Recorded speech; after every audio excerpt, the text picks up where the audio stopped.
Welcome everyone to our Raging 20s webinar.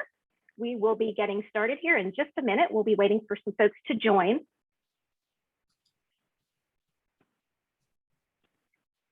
And while we are waiting for everyone to join, just a note that we will be recording this webinar and it will be sent out later today after the session.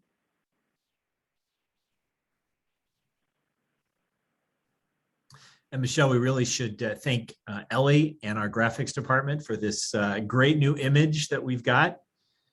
We live in the raging 20s with some parallels to the roaring 20s, and yet we're always looking forward. That's right. That's right. You're right. So we are a rebranded, all new webinar series coming to you for those of you who have joined us previously for the virtual Happy Half Hour series. And what we've done is we've launched a new series, the Raging 20s, Winning the Next Normal. And so this is a three-part webinar series. I'm really excited. Russ and I are working on a book of all the lessons learned coming out of COVID, how the buying process and the buying journey has changed, and those implications for sellers. That's going to be coming out at the end of this year. And we're giving you a sneak peek at some of our insights, as well as new research that we're going to be conducting. So we're very, very excited about that. If you're looking for just that right gift for just that right person, this is probably not it. However, we think it's going to be a really interesting book. So we'll let you know more about that as the series progresses. That's right. That's right. So again, welcome everyone to the Raging 20s, part 1, which is Winning the Next Normal, pricing strategies for right now. Three-part series. We're going to be doing this monthly. The next one will be in October, and we're actually going to be launching a survey after this webinar. So keep the lookout for that to kind of help us inform the content of the next two. I am Michelle Richardson. I am the Vice President of Sales Performance Research here at the Brooks Group. I am joined by my co-author and partner, Russ Scherer, our Director of Sales Strategy Excellence. Welcome, Russ. Thanks, Michelle. It's great to be here. And again, part of our desire and part of why we're launching that survey is so many things are different now than they were 18 months, 2 years ago. And so we want to make sure that we're addressing the issues that you have as top of mind, facing your organizations, facing you as a leader, facing you as somebody who's out amongst customers and clients every day. So we really do want to incorporate those ideas and thoughts and needs. But today, the number one thing we're hearing more than anything else from people is just, pricing. Well, I guess I should say pricing and supply, but those to a degree go kind of hand in hand. And so we're going to give you some ideas and some strategies in terms of what's procurement doing in this time and what can we be doing for our companies in sales roles. Absolutely. And we'll be talking about the state of buying, as you said, Russ, the state of pricing. And then you'll be sharing with us some corporate actions or corporate pricing actions and sales team pricing actions as well. We are sponsored by our sales negotiations program, and we'll be talking a little bit more about that later in the program. And we'll be giving you some information on how to get more info on that new and improved program as we go. So let's take a look just to kick off with the state of buying. And as Russ mentioned, we're hearing a lot about pricing issues. We're hearing a lot about supply chain issues, transportation costs, labor, wages, all these things that are coming together that are causing you on the selling side to reconsider how you're pricing, and do you need to do price increases? So what we've done though too is we want to provide you with kind of the buying perspective, because all of those things that are impacting you on the sales side are also impacting your buyers, right? So all of the supply chain issues, they've got products sitting there that they can't finish manufacturing. They're being pulled on supply chain. They're being pulled on all of these issues as well. So I want to take a look at what their priorities are. What are the procurement priorities for the next normal? Coming out of this post-COVID landscape. And for you all out there, as you're thinking about your pricing strategies, understand what's on the mind of your buyers. So let's take a look at those strategic priorities. And these are coming from a number of different sources, but they're all kind of coming together with these major trends. And number one is risk management, resilience, and agility. So in fact, one of the sources that I was taking a look at said, in terms of top priorities for procurement in this next normal, risk management is not typically seen as one of those top priorities. It's typically been cost savings, and now procurement is really taking a look at revenue assurance.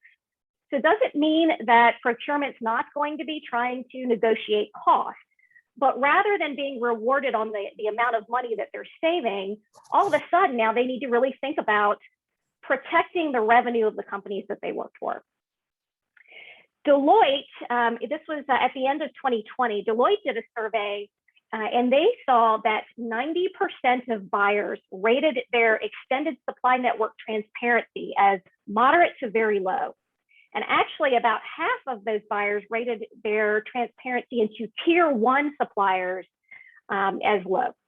So they had very little transparency through COVID coming into their supply chain. So what we're seeing is that as you as a seller, as you're thinking about, as sales leaders, as you're thinking about your pricing strategies and ways to add value, your buyers are concerned with price for sure, but also managing risk.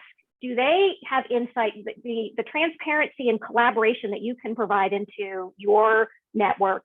They want to be able to see that should another hurricane come or a pandemic or all of these things that we're experiencing right now, that they're not going to be caught flat-footed like they were in 2020. Michelle, you and I were speaking just before the webinar about the tanker that was caught in the Suez Canal, and share the data associated with that. That was amazing to me. Yes, so recently we all heard about that tanker caught in the Suez Canal. It collectively caused businesses to lose $400 million an hour for more than 6 days. One tanker caught in a canal, $400 million an hour globally. And that kind of blew my mind, I have to say. I think we think about the pandemic as being a large driver, but there are other issues at play here. Tankers, hurricanes, all kinds of weather issues, transportation costs are higher. So it really has been the perfect storm of inputs. We're also looking at, I love this phrase, procurement with a purpose. Sustainability and social responsibility is back for 2021. And so again, as you are thinking about your pricing strategies, how you create value and for your buyers, think about sustainability and social responsibility. In fact, Amazon Business was saying that 29% of their buyers, so they did a survey in 2021, and 29% of the buyers that they surveyed have a required dollar amount set aside for certified sellers. So certified sellers in minority, woman-owned, small businesses, et cetera. 39% have internal goals for certified seller spend, maybe not a requirement. And then 83% of buyers said their companies plan to increase purchasing budgets for minority businesses. Given also that the Biden administration is really putting sustainability in the forefront of their policies, the European Union is doing the same. Just globally, there is an emphasis on sustainability and social responsibility. So to the extent that you can play into that with your organization, that certainly adds value for your customers. Another key issue is technology and digital transformation. Obviously, we all went remote in 2020, and your buyers did too. And guess what? They liked it. They liked being able to communicate with sellers, with their suppliers through digital means. And a company called Avianis did a survey on e-commerce. They found that 87% of their buyers would pay more for a supplier with an excellent e-commerce portal. So that is a huge value for your buyers. They also saw that 90% would turn to a competitor if a supplier's digital channel could not keep up with their needs. and that's up from 88% in 2020. So, efficiency is going to be huge. Ease of doing business. So again, as you're looking to create value, these are the things that your buyers are looking for.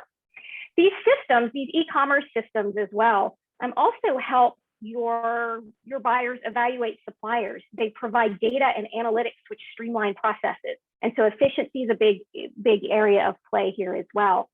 I would also say that even beyond just traditional e-commerce platforms and these e-procurement systems, any way that you can use technology or innovation to make their processes more efficient. So they're even looking, through their manufacturing, through their internal processes, any way to add efficiencies through technology and digital transformation. That's going to be a big priority for your buyers in the next normal. Supply chain diversification, and again, this kind of ties back into risk management, resilience, and agility. Many suppliers, or many of your buyers, have had one or two main suppliers, and especially those that had suppliers in Asia. Once COVID hit, they were pretty much locked down. So organizations are looking to offset that risk with multiple sources and multiple locations. So we've talked about onshoring, regionalism as well. So suppliers are looking for, or buyers are looking for suppliers that have regional locations.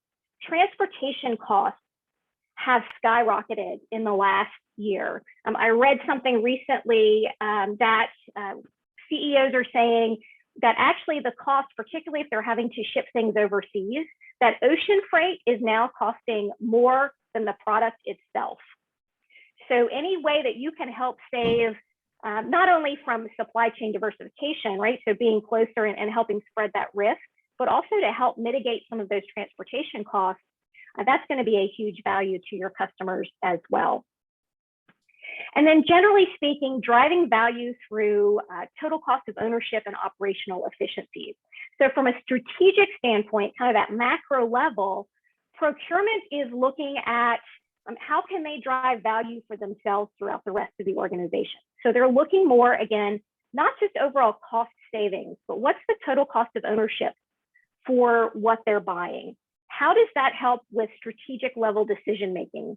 So from a sales perspective, from a pricing perspective, building value, we talk a lot about trying to understand the strategic, the strategic priorities of an organization, getting high enough and really understanding what the organization's overall business strategies are. Procurement's now part of that. And so any way that you can help them, drive those operational efficiencies and help the organization achieve greater goals, again, above cost savings, just general, bottom line price cuts through, again, cost of ownership and efficiencies, that's going to be a huge win. At the more micro level, and as you are working with individual companies and deciding your value proposition, deciding your value, your pricing strategy, these are some things that organizations are looking at and priorities. This is actually a list that we came across from a company that sells e-procurement software. So this is advice from the procurement software company to buyers on how to manage their suppliers. And this is the list of success criteria. And I just want to point out a lot of this kind of plays into those strategies: technology and innovation, capabilities, flexibility and adaptability.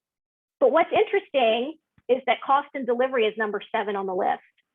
So we think about it from the sales perspective, and your sellers may be thinking price, price, price, price.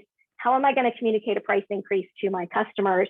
When really it's about their value proposition, what they're looking for, and their success criteria. So don't make assumptions that price is the number 1 driver, especially right now with all of these other factors at play. And a word from our sponsor, we have a sales negotiations program. And Russ, I'm going to send this over to you to tell us a little bit about this and how it's going to help our listeners and viewers with their selling strategies.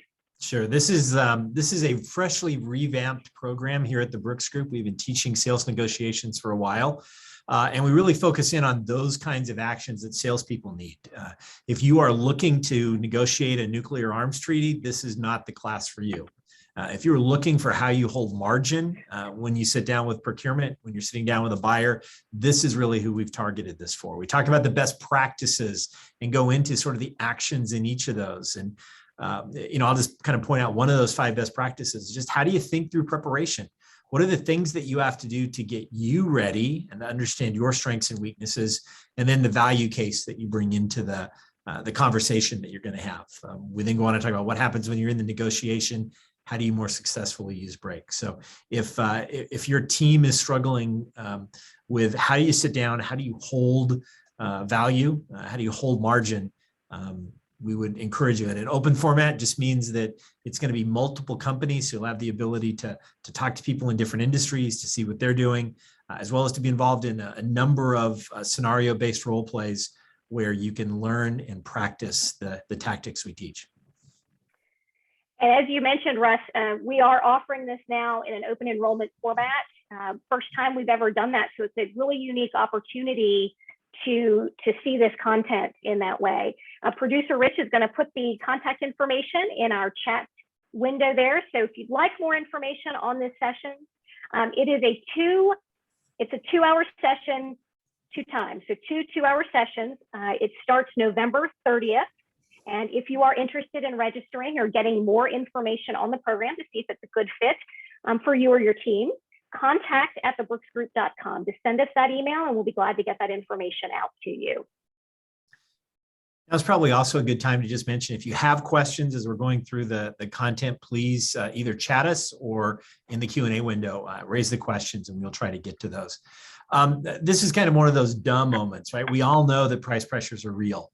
If you go back to the U.S. Federal Reserve in July, their beige book, which sort of looks at the country across just the U.S., half of their 12 districts reported that inflation pressure was strong. Half of them reported that it was moderate. And this is especially true in terms of metals and freights. McKinsey reports that certain kinds of steel have increased year over year at 202%. So if you're manufacturing or fabricating anything with steel, you know that already, but it's a real problem. And as Michelle touched on earlier, containerized freight is up 159% year over year. And so as a result of that, it's there and it's hard. I joke with a couple of my customers that we have good news, bad news, right? They go out and they say, hey, the bad news is that the pricing on these products is going up, 20, 25, 30%. But the good news is that you're not gonna have to pay it because we can't get it in supply to be able to provide for you anyway. And it's a little bit of a gallows humor market, but I think it's real. And then on top of all of that, we have labor, right? There's pressure to hire. We've all seen what it's taking to hire both skilled workers and unskilled workers and the push on labor rates. So we're going to live with this for a while. To me, I think the thing that's most important, though, is this next piece of data, which is in most organizations, and this is from a McKinsey study that came out sometime during Q2, the increases that we want to drive through our channels are lost. And it really comes around to this idea of we either lack the strategy, the policy, or the process. And so they did this study of $1 in price improvement. So if I decide I need to raise my price by $1, I lose about 25% of that because I don't know how to pass it through from a strategy. I'm not consistent. I don't have consistent messaging, or I don't have the rationale that my sales team uses. And so they go out and ask for a price increase, and immediately they get pushed back and end up giving back some of it. I actually talked to a client earlier, maybe 6 months ago, and they said, yeah, we always do price increases in January. It's usually X%. And then what we hope is that by the end of March, we've actually realized about 40% of that. So they sort of know they have this challenge. The next 2 big areas are not being able to understand what your contract terms are. Either they're not stored in a clean way in terms of what rights do you have or how much notice do you need to give for a price increase, or they can't even find out what capabilities they have. Their paperwork files, et cetera, haven't been real good. And then, as Michelle said, analytics challenges is another big one. If you can't communicate, what people are buying, what you have the option to maybe use as substitutes, et cetera, then that will also cost you as you go through time and work through that process. Or maybe you're raising prices in the wrong areas. I know back earlier in my career, I worked for companies that didn't have good cost accounting. And so they didn't know when a particular area was going up, so they try to raise prices across everything. And if it was a high volume, high selling item, it was probably not enough. If the price only impacted lower selling volume items, then it was probably too much. Supply issues, I mentioned kind of the gallows humor around that one. We're going to talk a little bit more about inadequate negotiation support. But the people that they're sitting down negotiating with, your salespeople, are usually working against people who've been through a buyer's class or a procurement class or something that allows that person sitting across the table to be a better negotiator. And so you're sending in an underqualified person, if you will, to try and hold the line. And then the final one, the last 6 cents, customers just don't want to accept it. You give them the word, they say no, you go back and forth and back and forth. Before you know it, you've let a lot of things pass under, a lot of water under the bridge, and they've been taking product for a month or 2 months or a quarter or more. And so all of these things across a study that was done in US manufacturers says really when you raise your prices $1, the average price increase usually works out to be about 34 cents. And so these are all areas that we want to check. But there are some specific areas that I want to encourage your companies to look at as they think about what's next. And number one is be creative. There are things besides reducing prices or increasing prices that can help you be able to better serve your customers. What are the proper terms? Can you get payment sooner? Do you need to get rid of things like cash discounts, the 2% net 30 or net 10? Maybe that becomes 1% net 10. This is really one of those places where the stronger your balance sheet, the more you're able to be creative around here. Reducing the cost to serve is another area. We've already seen the movement of salespeople from outside to inside. Michelle talked about technology. The buzzword on all of this is omni-channel, or allowing people to self-serve, that they can go to the website, they can see what's in stock, they can place orders, all without having to have a human being involved. I worked with one company many years ago that had poor IT support, but they actually would take the EDI orders, print them out, and then have a human being re-enter them in the system because they hadn't made the investment in the EDI software. And that seems like it's a good short-term solution, but boy, it just bleeds margin points. We also want to look for temporary offers, things that can go into place for a little while before while we're maybe seeing these unique experiences.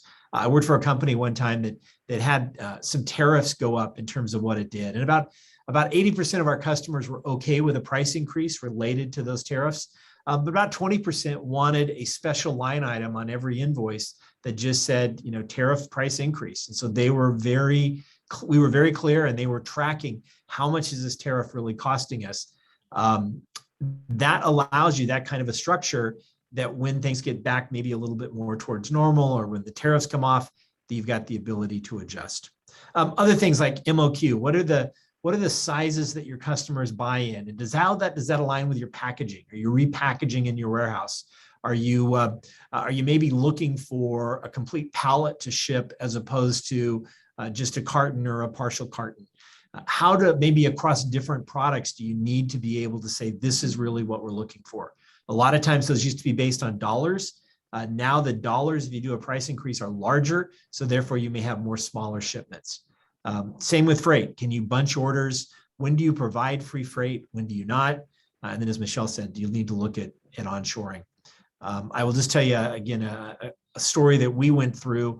Warranty terms are something else to look at. I was in the lighting industry at one point, and in a particular technology of lighting, they provided a contractor allowance. Every time one of the units went out, you got either so many dollars that you could spend on a contractor to replace that if you were a customer. That was great at the margins that technology sold at. As new technologies came along, some of the companies were very slow to reduce that, even though the market leaders very quickly got out of it. So look at your competitive position around your warranty. What does it cost?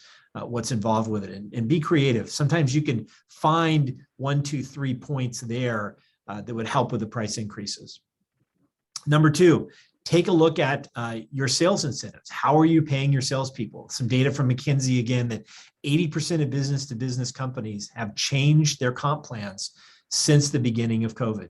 And really the biggest thing that we continue to see is tying both revenue and successful margins or increasing margins into greater sales incentives. I can't tell you when we go into a company and they're only looking at revenue, almost the first thing out of their mouths is you have to help our people sell greater at greater gross margins. And it's usually because if salespeople's actions follow the way in which they're getting paid in most cases. Third, look at how long it takes you to implement a price increase. If you get notification from a supplier that a price is going up, how long until you're able to roll that through your customer base? And if you get 2 weeks notice or 30 days notice, and you've got a bunch of 60-day notice terms in your agreements, and it takes you 2 weeks from the time you get the notice until you make the change, it means you're going to be servicing customers for maybe 45 days on the old pricing. And that's going to cause you to bleed margin. So the quicker you can implement these changes, the better. And then help your teams sell value. We talk about this a lot. It happens around deeper discovery, really understanding what the customer is looking for, but also more alignment in terms of how do we line up with what the customer is delivering. And we just really think that that's critical in terms of being able to not just push through price increases, but to be able to hold them and to be able to give rationale and justification for those. And then finally, what are we looking for the sales teams to be able to do, whether you're a sales leader? The first thing you can do is make sure your team has a strong pricing discipline mindset. A lot of times with salespeople, we hire folks who are very good relational. They like to make friends. And let's face it, most of them don't like to say no very often. And so what we do is we say, spend 95% of your time doing this and 5% of your time sitting down with that relationship that you've built and telling them, no, we can't do that. And so you really want to make sure that as you go through this, they understand sort of there's times to give and there's times to take back. There's times to prepare those things that are easy to negotiate away in a give to get scenario and those things that are hard. I find still that in a lot of cases, salespeople are really kind of afraid to say no, or they feel like any kind of pressure in the company's going to jump to another supplier. And so you really need to be able to give them the skills to compete there. Cross-functional deal desks is one of the things we've touched on again in these webinars, but it's important that you bring together the mind of the customer, the minds of the company to think about what are the points of value you're delivering. Where might you be able to save costs in other parts of the industry? We've had some great conversations on deal desks I've sat on with the operations folks and talking about how they can, maybe help from a shipping perspective or from a warehousing perspective to reduce costs and hold margin. Purchasing, sitting there with your lead buyer and saying, here's what we're hearing from our buyers. And that person going, oh yeah, that's textbook. Here's how here's what people say to me. Those kinds of skills are really important and they help build the confidence of your salespeople to have better conversations. In your next sales meeting, invite your head of purchasing to come and share some ideas in terms of here's what I'm hearing, here's how I'm pushing back, here's the arguments that are strong, that I have a harder time pushing back on, and here's the stuff that I eat for lunch. I just continually crush them. Number two, provide rationale to your sales teams. Don't just say the price is going up, but help them understand the messaging around why. Again, I worked with a client one time and I asked the question, they said, oh, it's January, we do price increases. I said, what's driving price increases? And they said, well, because it's January. And I said, well, that's not a good reason. The calendar is not what drives it. There's got to be some rationale. We dug a little bit, came up with 3 or 4 pointers that they could use to communicate the reasons why. Don't leave them standing doe-eyed when that buyer just says, no, I'm not going to do it. And then finally, if you're really into a bigger contract negotiation, bring in specialists, have people in your organization trained in negotiating so that when you get down to that final part, they can go toe to toe with the buyers on the other side who have been trained and can do the best at holding your margin. Ultimately, though, value comes from understanding how your products help your customer create value and profits. And so the closer you get to that, the more strategic you are as a supplier, and the better things flow through. Any questions? Not so far. Not so far. We've had a couple. We've addressed them. Written. Yep. And just as a reminder, we are recording this, and it will be sent out later today. All right. Well, let me just give you the quick best practices. Be sure to have strategies and policies in place to capture the value of any price increase. If you're giving up 2/3 of it, doesn't matter what you, how much you raise the price, it's going to look bad to the customers, and you're not going to get the benefit. Be creative towards the way in which you look at all of the components of cost and all of the components of discounting, rebates, et cetera. Again, try to find some points in margin there. Make sure your team has a strong discipline, a strong mindset as it relates to pricing discipline. Help your people have negotiations, both with facts and with experts. And ultimately, you want to build value selling skills. Help them to be able to understand value, communicate value, and then to hold all of it that they can.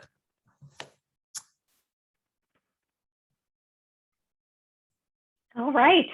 Well, thank you so much for joining us today.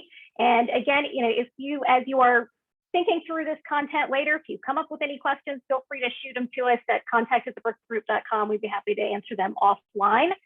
We will be back on Friday, October 15th for the second in our webinar series on the Raging 20s.